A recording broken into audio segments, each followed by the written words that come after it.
Hi, welcome to Wake Up, the Truth About Alexa.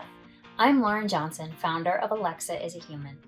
On this podcast, you will hear true personal stories from people worldwide, sharing the impact that Alexa as a wake word has had on them. You will hear expert opinions in fields such as technology, education, psychology, and more.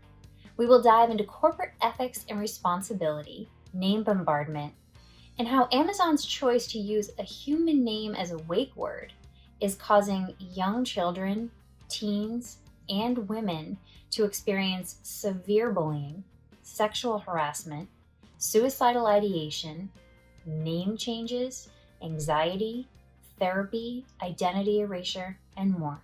Thanks for joining us. Welcome, everyone, to Season 2 of Wake Up, the Truth About Alexa. I am honored to have these three guests on today. They differ a little bit in their professions and their views and where they live, but I also think there are quite a few things that these three women have in common. The first I'll mention is that they are all very intelligent and successful women. I view them all as perpetual learners, which is a trait that I truly personally admire and quite an accomplishment. And lastly, they all three just happen to share the same first name, Alexa. So I'll do a quick intro for all three women, and then I want to make sure that they have plenty of time to talk themselves. Alexa Ard, I'll go in alphabetical order. She is a journalist at the Washington Post. She's also a videographer, producer, editor, and photographer now, right, Alexa? Yeah, I mean, I do a whole bunch of things, yeah. So she's responsible for the article, Amazon, Can We Have Our Name Back?, which was published in the Washington Post the end of December 2021. And I had the pleasure of meeting her last year at Project Voice, which is somewhat incredible post 2020 meeting in person. But I had the pleasure of presenting alongside her, and I'm proud to call her a friend. And Dr. Alexa Hagerty comes to us from the UK. She is an anthropologist and scholar of science, technology, and society studies at the University of Cambridge. Her research has received accolades from highly respected foundations and research societies. She regularly publishes in academic journals and popular press. She holds a master's degree from UC Berkely and a PhD from Stanford. And last but not least, Dr. Alexa Koenig holds both a PhD and JD. She is a lecturer in residence and the executive director, Human Rights Center at UC Berkeley School of Law. She is also a published author with a long, impressive list of accolades and honors for her work in global human rights and criminal law, including Harvard Law School. So this is quite an impressive list, ladies. So I guess I'll start with, if you each want to do a quick little intro, better than just your title that I gave, that would be great.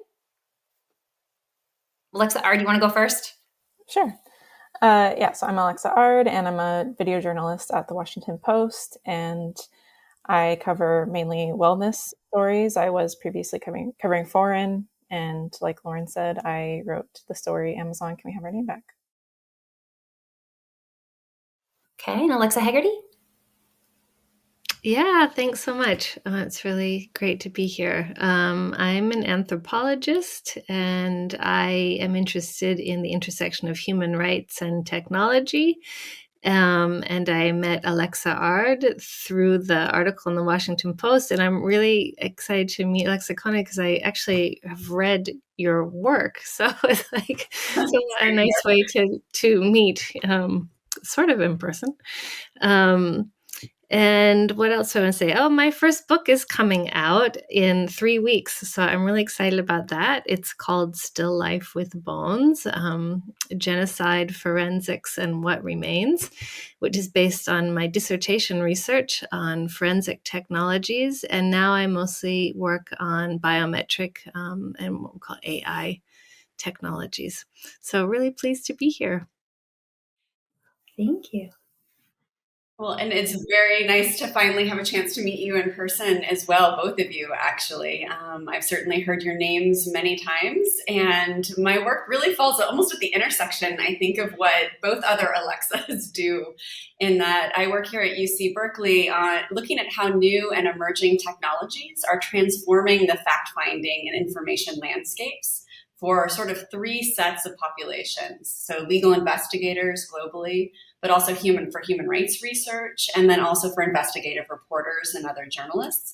So in addition to my role in the law school, I'm a lecturer in the investigative reporting program, where we do a lot of work on digital open source investigations, thinking about how social media and particularly is impacting our understanding of the world. And my background in sociology really helps to inform some of the research that we've been doing in that space. I also have a book coming out in June called Graphic: Trauma and Meaning in Our Online Lives, that looks at our engagement with social media and digital spaces and thinks a little bit about how we bring our identities to those digital places in ways that can have impact. And then finally, maybe the last thing I'll say, because I think this is relevant to today's conversation, is I do a lot of work on artificial intelligence in particular, and both consulting with big companies around the human rights implications of their AI-based applications, but also thinking about the ways that artificial intelligence brings new positive changes in our lives, but also can create harms in ways that are highly unintended. Okay, great. Thank you. This is wonderful. I'm excited to get this discussion going.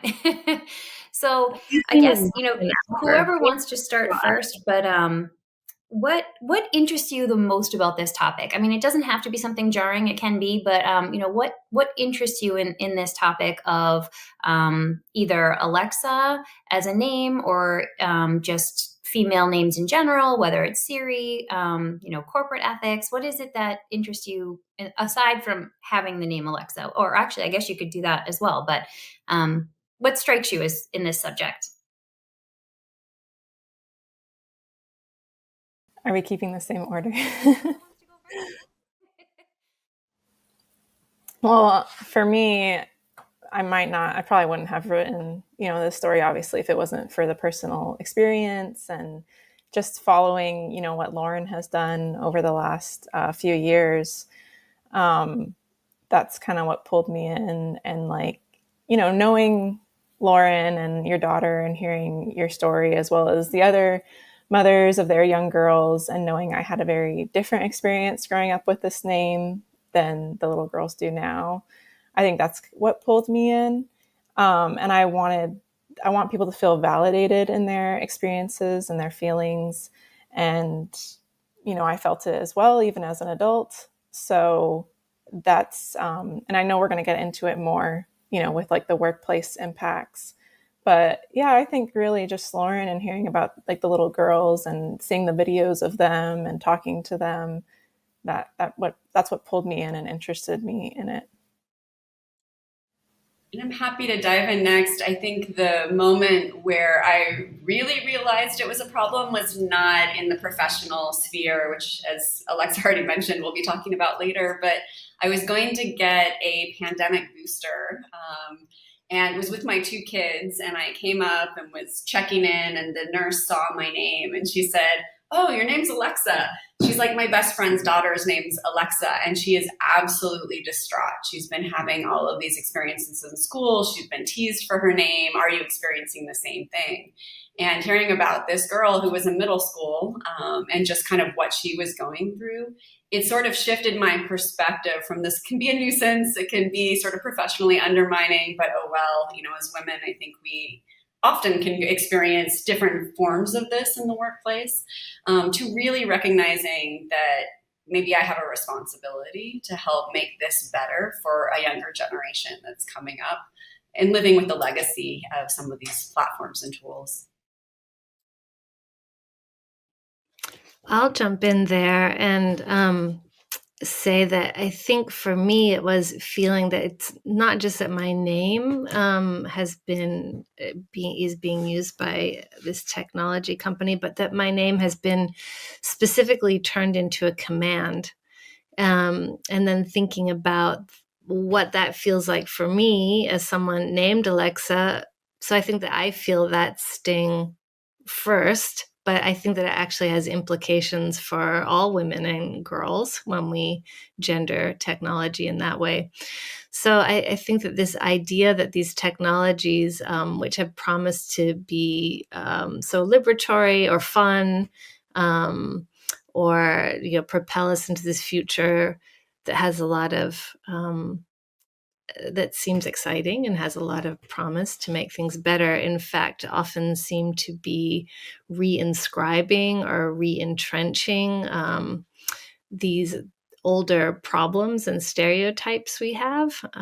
So that I think interests me a lot at the gender level, and I'm sure that we'll talk much more about that in this conversation. And then I'd say the other piece that really draws me in is thinking about accountability from big tech, from these tech companies.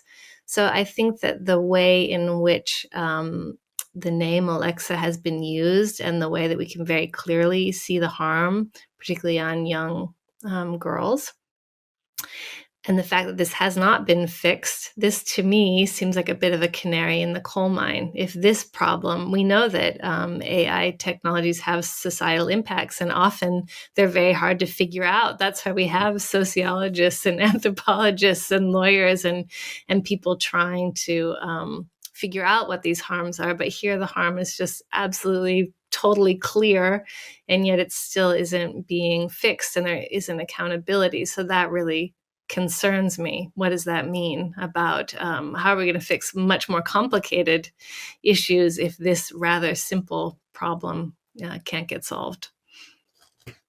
That's really well said, which I think that brings us to it's a great segue to the next conversation of, most right now most voice assistants rather are genderized as female, right? So do you think that results in it getting less attention than if it were to have a male voice? Do you think there's a difference there, or do you think it's just a coincidence? Because like you said, we're not really getting a whole lot of attention on this topic. And it is a very clear issue with a very clear symptom. So I don't know, just conversation. What are your thoughts?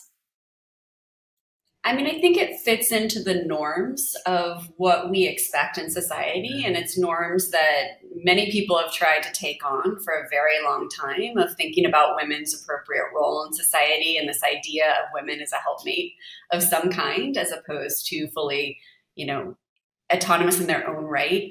A big piece of this, I think, really is, trying to think about the ways we think about women versus men versus people who are non-binary in society, and the roles and the needs that they ultimately fulfill. I don't know that we necessarily get less attention to it because it's gendered female, but I think it makes sense that it's gendered female. There's obviously a lot of research out there that, for example, when you have a voice assistant of some kind, which accents are the most comforting and soothing and familiar and feel appropriate to talk to in the ways that you talk to a voice assistant.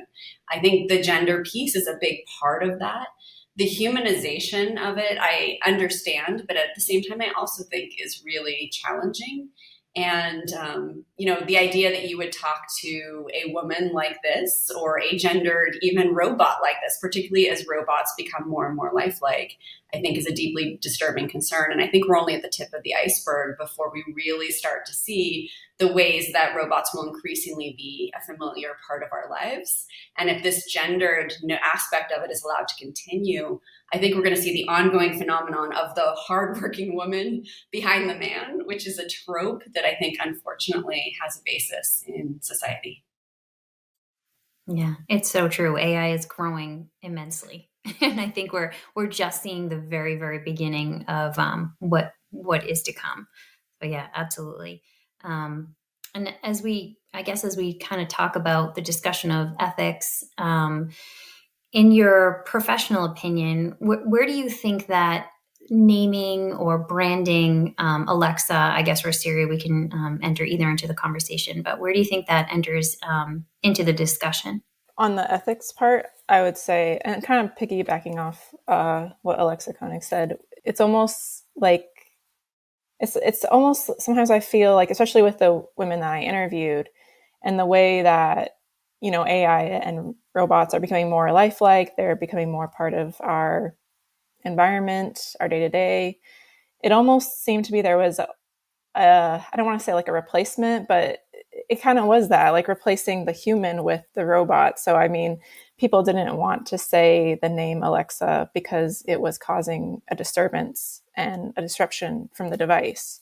So we're going to prioritize this device and not say the human's name, even though the human was here first. And I've had this happen to me too, where maybe when someone meets me, they don't automatically think, oh my God, like the Amazon, because I think by this point, hopefully people are realizing there's a lot of people named Alexa, Alexis, Alyssa, and so on. But, maybe later during like a Zoom call, it'll go off. And then, they'll say, oh my God, I didn't even think of that. And then the rest of the meeting, there could be like 4 of us in the meeting, and then they're just saying you when they're talking about me. And this is like a personal experience, sure, but that happened recently.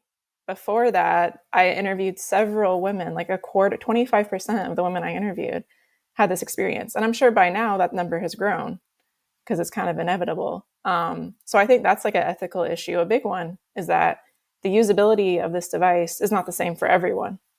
It's not the same for me because I can't even be addressed by my name. So I'm not using the device the same way. So I think that's a big ethical issue with when you're developing something. I think everyone should be able to use it fairly, and it shouldn't change the treatment of a person. Yeah, absolutely.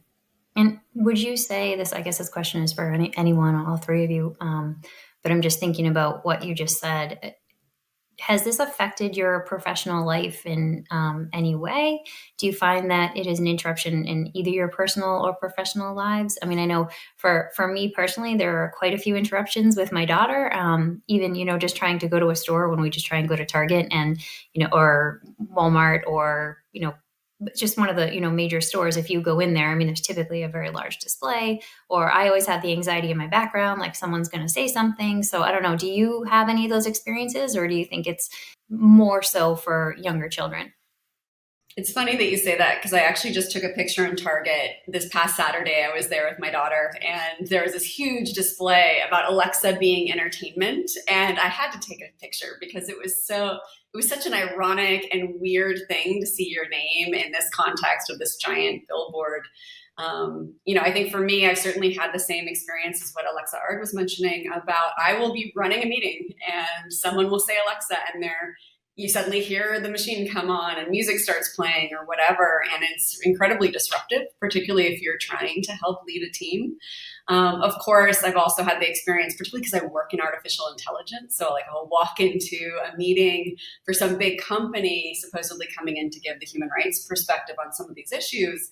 And there will always be one person, and it for some reason is always a guy, who will make some joke as I walk in the room and I get introduced to the team. And these are little nuisances. And I think something that in the beginning I really recognized as sort of an icebreaker, but it is also something where you are working so hard oftentimes to have the professional recognition in these professional spaces. And these can be very distracting and disruptive from the true point of why you're getting together in the first place.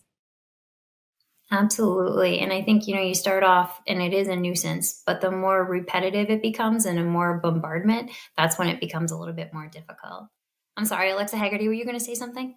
Yeah, I was just going to agree. And I think that Alexa Koenig earlier used the word undermining. And I have felt that also as someone who works in AI. I had a project that was sort of high profile and got media attention. And a friend of mine sent me something from Reddit where someone had said, oh, can you imagine being an AI ethics researcher named Alexa? And another example is that I co-authored an article with a colleague named Siri. So it was an article authored by 2 women academics, Alexa and Siri, and our peer reviewer wrote back, we thought this was a joke. And I thought, I can understand why they thought it was a joke, but in fact, we both happened to come from, unusual backgrounds for academics, worked incredibly hard to get where we are, and to have your work dismissed as a joke, that was painful. If I can piggyback on that with what Alexa Hagerty just said, getting back to your ethics question, I think increasingly, at least in human rights and AI circles, what we tend to talk about is because ethical frameworks are often very intimately tied to a particular profession, whether it's journalism or law, that the one way of thinking about how people are treated really can be thought of as universal human rights principles. And the core of the whole universal human rights framework is the need to recognize the inherent dignity of every human being. And I think, hearing these examples, I think the ways that dignity is taken from you as a woman who's named Alexa or is named Siri, that is in direct tension with human rights. These companies do have obligations under the Universal Declaration of Human Rights, but also on the frameworks that have been developed for corporations, where they're expected to respect and remedy human rights issues. A lot of them are coming up with human rights principles, et cetera. But I would say one really strong obligation under those frameworks is to think about the ways that their products may harm dignity. Absolutely.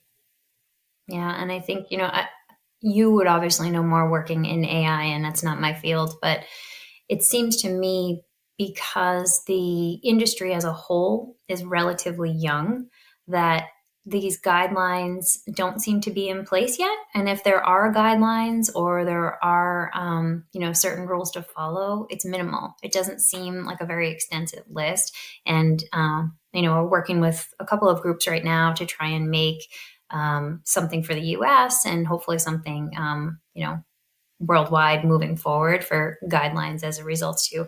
I mean, in my case, in our case, it's for branding and for the use of names, but just in general, it doesn't seem like there's a whole lot of ethical guidelines in place yet. And I may be wrong. You guys, you both can tell me. I mean, I think the one thing I would recommend looking at from the human rights perspective is the universal guiding principles on business and human rights. They very much encapsulate this idea of human dignity into corporations' obligations, outside of even just the ethics framework. I guess this is kind of a big question, but I'll ask it anyway. So from an ethical AI perspective, how would an ethicist who works for such a large company, so it can be, Amazon, Apple, or, any large company, how do they address this problem? You already have this major brand that's, has 250 million devices. And in this case, I guess in Amazon's case, I should say, but, when the subject is brought toward Amazon in particular, and I'm using this only because it's my personal experience, but if the PR team, their response would be, okay, well, you can change the default wake word. And we know that isn't true for many devices, especially with wearables and vehicles and that sort of thing. All Sonos devices are third-party instruments that they use. So what do you think would need to happen to accelerate that change and for things to change? Or what do you see, I guess, as a solution for this and for others? One I can just throw out is structural. I think having the default not to have this be gendered, I understand the importance of trademarks for brand identification, et cetera. But if you get a device like this and as the very first step, you have to set what its wake word is, or you personalize or customize that, you can have a name for the brand that is unique without it being a woman's name, and then allow people to actually customize their own experience, which many people may actually find incredibly appealing from a market perspective. Right. So out of the box. So you're saying when if you buy an Echo device or if you buy a phone, rather than it automatically having Siri as the default or, Alexa as the default. So have something else as a wake word so that or nothing and someone could just choose it. I think nothing, honestly. I mean, there was this big conversation that we were all having in the early 2000s around opting into technology versus opting out. When you were giving consent to things, did you, push a button to say you opt in, or did you have to actually manually opt out of something to not have that feature? And I think this is a very similar phenomenon where just don't have a wake word and allow people to customize their wake word experience from the outset. Plus, it's a real opportunity because you could have all of this personalization around voices and names, and it's entirely likely that would be a differentiator that people would like in a brand. So, I mean, I don't think that there are so many ways that this could be fixed. I think what's lacking is just simply the will to fix it. That's, I don't think it's that complex a problem. Yeah, absolutely. And I think it should be something more utilitarian. Like, I think it should be some kind of letter number combination. I spoke at Project Voice last year with Lauren, and one of the examples I gave, I thought that, the example that Star Wars set of, R2D2 and C3PO and how these are robots, but we don't really even look at them as robots, really. I mean, they're characters, they're iconic characters. Just R2D2 and C3PO, right? When I say that name, like, who I'm talking about. So I think you can, give these AI personality, not really through the name, but just through their characteristics and how they act, how they speak. So yeah, I mean, if I were to change the name, I would do something more like that. So that way you're not impacting people, because they'll say that Alexa doesn't sound like other words, but it does sound like other names like Alex and Alexis and Alyssa. So yeah, I do think it can be solved. It's just like what Alexa Hagerty said, there needs to be a willingness. And another important thing is that, people love to make the argument that, oh, you could change the wake word, but you can only do that on a few of its products. There's hundreds more where you can't change the wake word. But it puts people named Alexa in an uncomfortable position to have to go into their family member's home or to be on a work call with their boss and colleagues and say, hey, can you change the wake word on that device that you own? Again, it's just putting the responsibility on people. It's, making them an inconvenience. So yeah, the alternate wake words, it's just not a solution, especially when those alternate wake words are never marketed.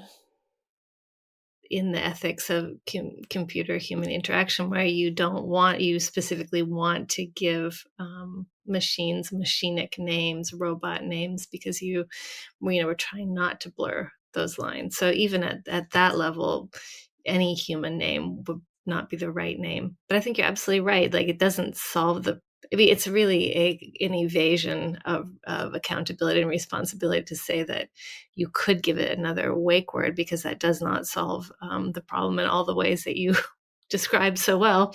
And also because if we're thinking about this principle of dignity, the marketing itself is very disturbing around the Alexa. And if you see, like, in gift shops or whatever, where they're like, Alexa, do this, Alexa, do that, all these commands, and then you hear the experiences like Alexa Ard that you reported on so well about young women and girls named Alexa who are being sexually harassed using that exact formula. Alexa, do this, Alexa, do that. Yeah, it's very disturbing. Yeah, it is disturbing. And, Amazon creates this narrative themselves because they create these, advertisements. There was back-to-back years of Super Bowl advertisements where, they have Alexa being represented, as a servant.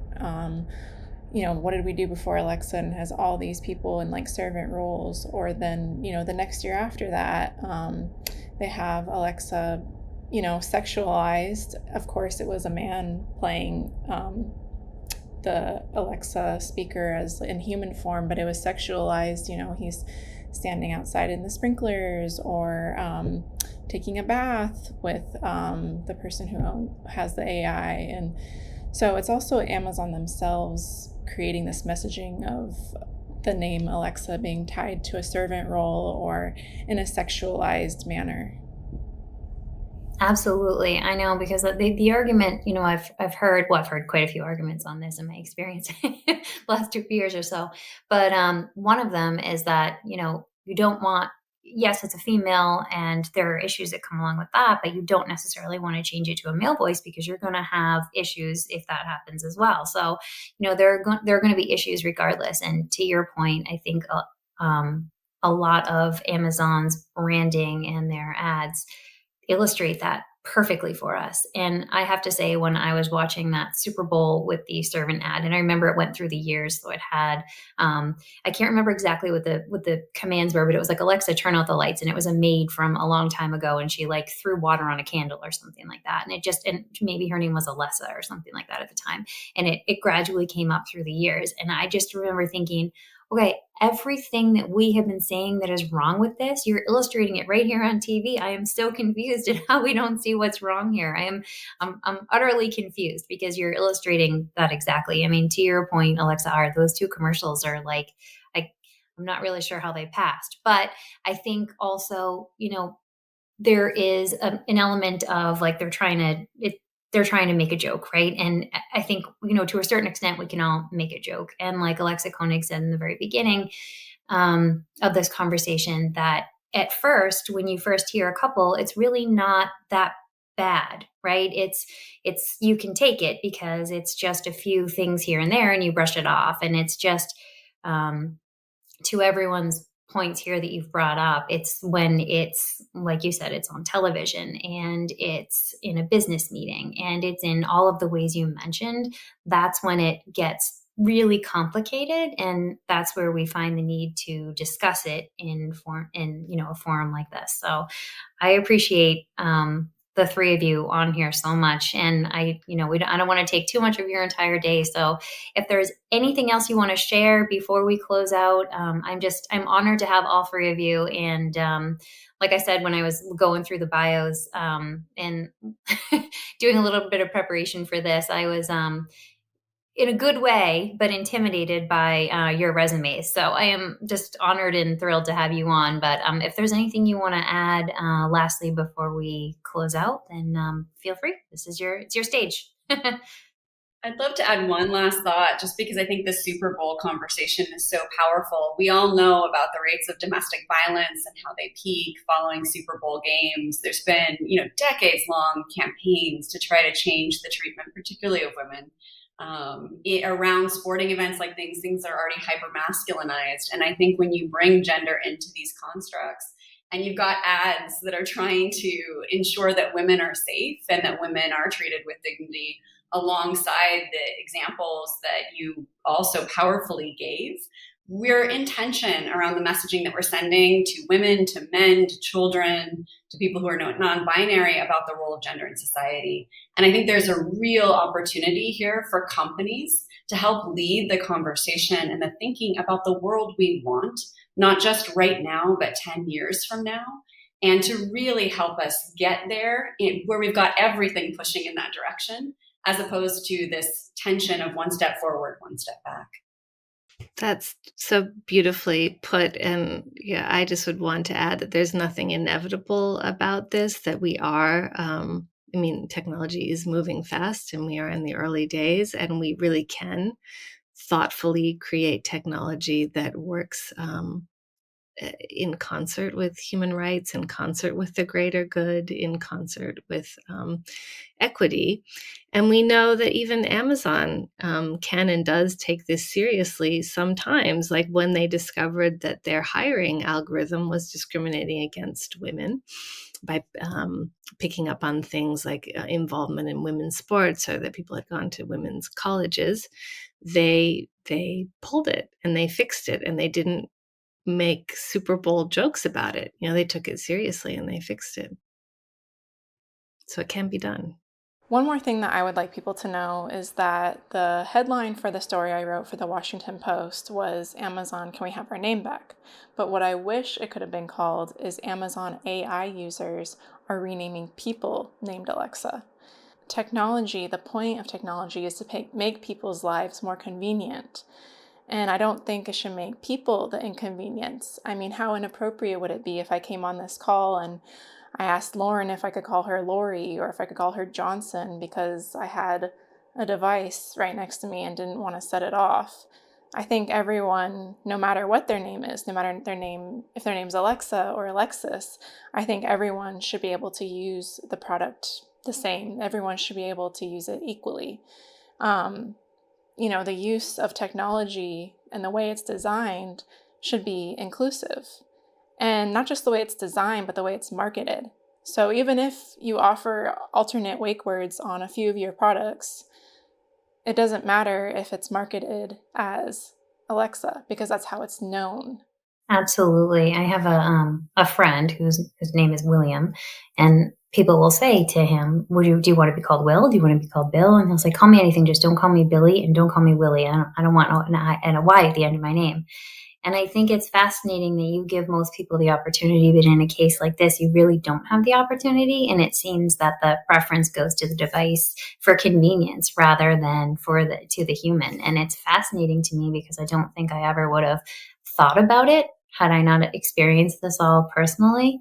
But yeah, it is. And it's hard when someone learns something first to sort of reteach or teach in a different direction. And so because Alexa is, there are 130,000 Alexas in the United States. It's not a small number, but it is at the same time somewhat of a unique name. And so many people who aren't familiar with the name are going to see the device first. And that's their first learn. And then meeting someone maybe second. And so it's kind of hard to unteach, but I guess that's what we're here to do as a group.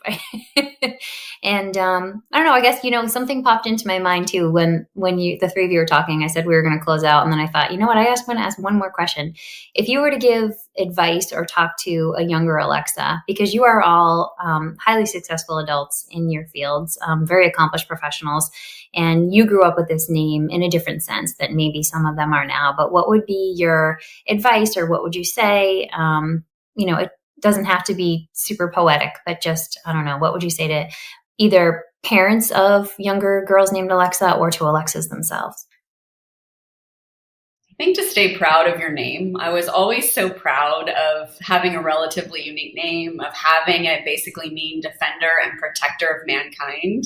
I think it really did give me a sense of identity that probably led to me being a lawyer and a human rights defender in many ways. Also, this idea of the root word being lex around law and words, I just think that that's such a powerful connotation. So as was already mentioned, technologies come and go. And fads come and go, and hopefully there is progress made in our understanding of the gendering of artificial intelligence-based technologies. So the more you can hold on to it, to claim your space, to own that space, I think the better not only an individual will be, but hopefully we will also be as a society. I love that. I think that, we Alexas and related names, we can channel that defender title, and maybe instead of saying, Amazon, can we have our name back? We say, Amazon, we demand our name back. Yep, I love that too. And I would just say, be proud of your name.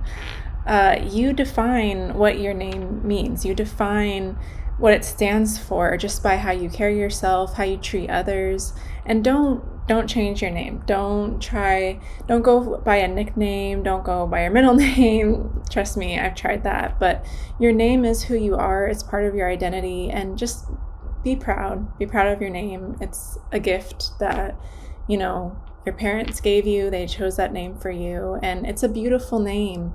So don't let some company define what it means or how people treat you.